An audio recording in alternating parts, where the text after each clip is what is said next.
Now, driving through Flint, Michigan, I couldn't help but feel a certain familiarity because even though I believe this is the first time I've ever been in Flint, Michigan, I know that the story of Flint is unfortunately the story of way too many communities all across the state of Michigan, and it's the story of my community in Middletown, Ohio, which is that for too long, a generation of American leaders has failed to do their job for communities like Flint, Michigan.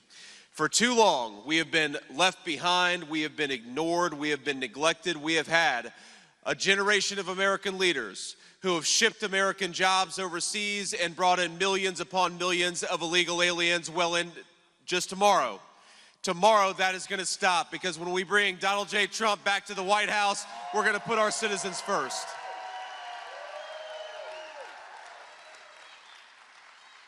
I mean, look at this. Look at this beautiful building. You know how lucky we are to have come from a generation of, hundreds of years. The people of the United States of America, they built places like this.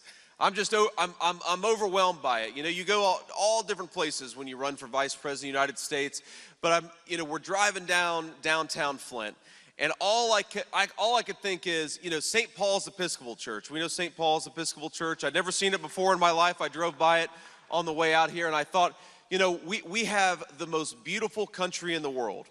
And for hundreds of years, Americans built beautiful buildings because we wanted our citizens and our people to be surrounded by a reminder that we have the capacity in the United States of America to do great things. We are descended from the people who, with pocket calculators and slide rulers, built rockets to go to the moon.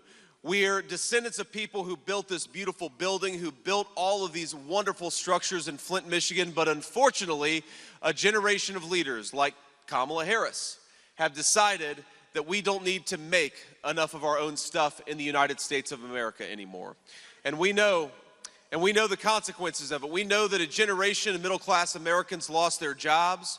We know that a lot of our people are struggling to get by. We know that our fellow citizens can't afford to buy groceries, can't afford to buy housing, can't afford to put food on the table because people like Kamala Harris failed to do their job. Well, tomorrow, we get an opportunity to send a message to those people. We don't want you anymore. We want Americans who care about their fellow citizens. That's what Donald J. Trump offers.